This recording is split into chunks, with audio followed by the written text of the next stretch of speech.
Aku tuh lebih serem kalau setannya nggak terlalu muncul. Jadi kita misalnya di satu ruangan yang musiknya nggak ada, silent, terus apa namanya eh, setannya nggak muncul. Itu menurut aku jadi kayak kita abis ini apa ya penasaran gitu. Itu lebih serem daripada yang muncul lagi gitu.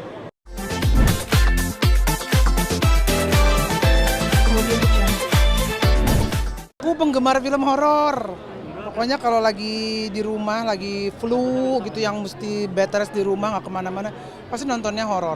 Horor dari zaman Susana sampai sekarang aku suka film horor. Kalau pengalaman horor sebenarnya sih hampir nggak ada sih, karena senang filmnya kali jadi nggak terlalu penakut-penakut banget. Udah anti gitu ya Raya. Anti mah enggak, jangan sampai lah ketemu lah. Tapi karena senang film horor, udah gitu apa namanya? Kalau produksi film horor kan juga udah pernah dua tuh, Nawangsi sama Lubang Kunci. Jadi tahu gimana proses syutingnya, jadi nggak takut. Memang kalau misalkan memang hobi film horor itu sendiri, kenapa kita sejak kapan memang dari kecil anak? Dari kecil, Ah, dari kecil aku penggemar Susana, kan aku idolanya juga Susana. Jadi memang senang film horor dari kecil. apa sih Teh, tantangannya ketika nonton horor kan kadang-kadang orang ada yang suka parno, tahu kalau Adrenalin kali ya, ya. adrenalin tinggi.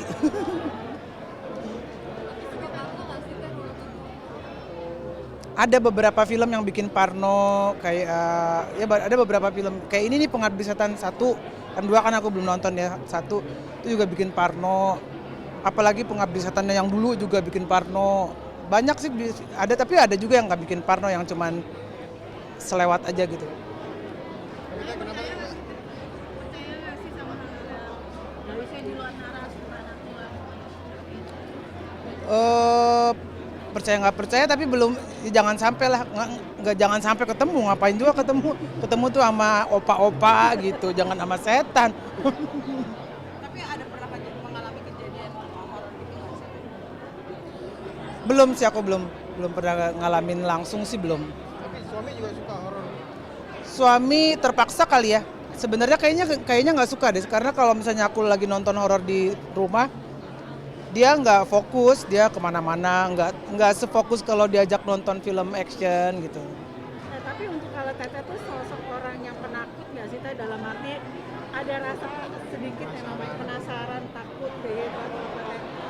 Penasaran, iya penasaran. Jadi aku kalau misalnya kayak lagi keluar kota selalu ngajakin challenge ke teman-teman, yuk ke gedung-gedung tua yuk apa. Tapi kan nggak pernah ada yang mau ya. Waktu itu pernah ada ke gua Jepang kalau nggak salah.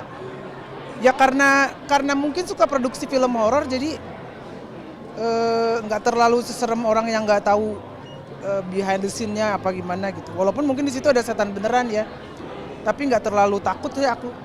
Aku lebih takut sama orang. Tapi kan nggak tertarik lagi tuh bikin film horor. Tertarik. Aku selalu kalau bikin cerita juga, walaupun nggak horor pasti thriller gitu. Ada serem-seremnya. Nggak terlalu bisa bikin cerita kalau nulis. Bikin cerita yang romantis tuh nggak terlalu bisa. Pasti jatuhnya serem lagi. Emang senangnya serem. Kesulitannya ada nggak sih tuh? Ketika bikin surat Kesulitannya enggak, emang imajinasinya begitu. Imajinasinya memang ke hal-hal yang serem aja. Teh, kalau bikin film sendiri Teteh keinginannya lagi ke depan kan baru 2 film yang serem ya Teh. Kalau next ada project lagi 2 film, apakah itu juga ingin mengangkat kisah nyata gimana Teh? Kisah nyata ya bisa-bisa aja ya, tapi di kenyataan hidup aku sih nggak ada yang bisa diangkat jadi film horor sih. Kisah nyata orang kali bisa, tapi ya kalau aku lebih seneng yang fiktif. Kalau Amanda kalau penakut juga nggak sih Teh? Om Anto kayak kalau penakut mah enggak, tapi dia kurang interest sih kalau ke film-film yang serem.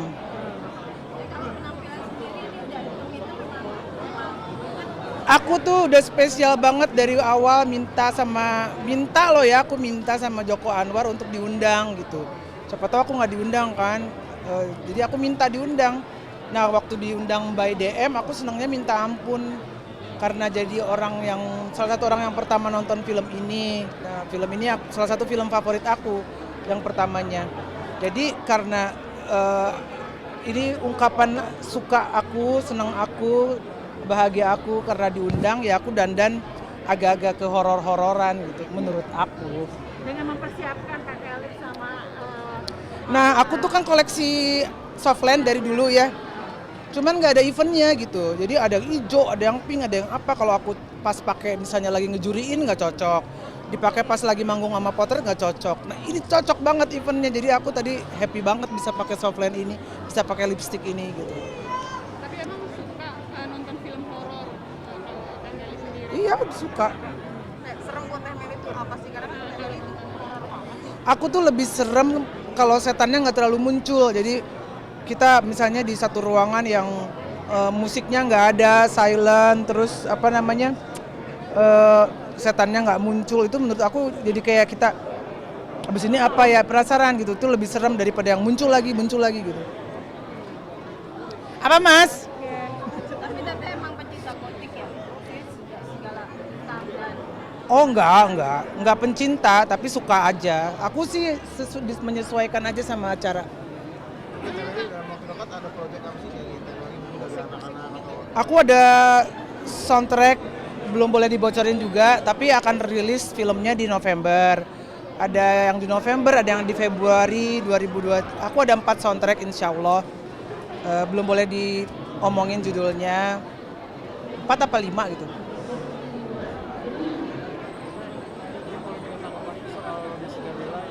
Hengkang dari dunia hiburan.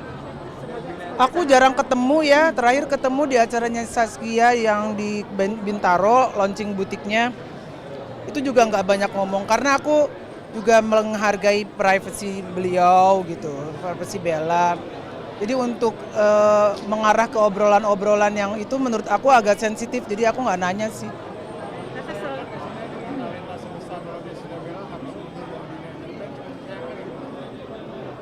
Ya kalau dari aku pribadi, kalau bisa inline menjalani karir yang memang itu juga berkah dari Allah ya. Terus menjalani kegiatan religiusnya juga menurut aku kalau bisa 2 hal itu baik. Tapi kalaupun nggak bisa harus ditinggalkan satu, itu juga baik karena menurut aku itu pilihan sih ya. Kita mesti menghargai semua pilihan orang. Tapi untuk support Teteh buat dia apa sih sejauh ini? Ya aku selalu support, kita selalu keeping touch kan, walaupun jarang gitu. Jadi apapun yang Bella putuskan, apapun yang Bella pilih, aku pasti support gitu. Aku kan udah kayak orang tuanya juga. Karena apalagi sekarang kan udah hijrah banget, jadi apa yang dia putuskan pasti baik untuk dia.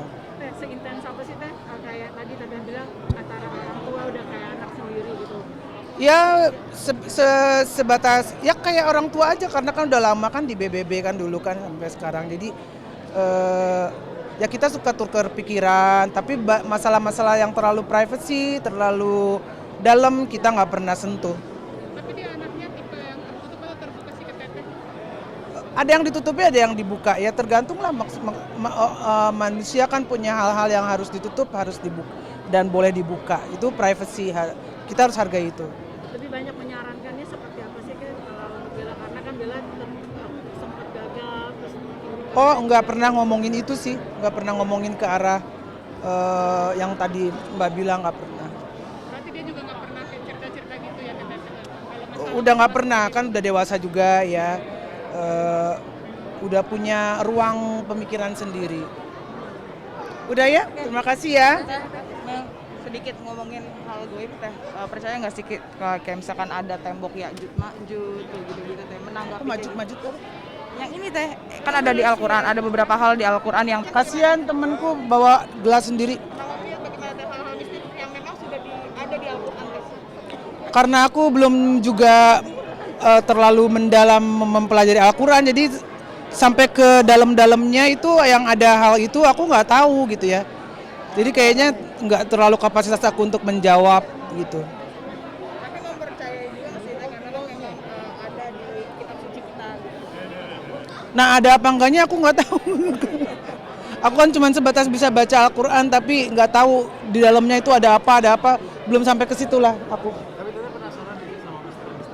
Penasaran. Paling kita lihat-lihatnya di YouTube, tapi yang hal ini aku belum lihat sih. Ya, oke, terima kasih.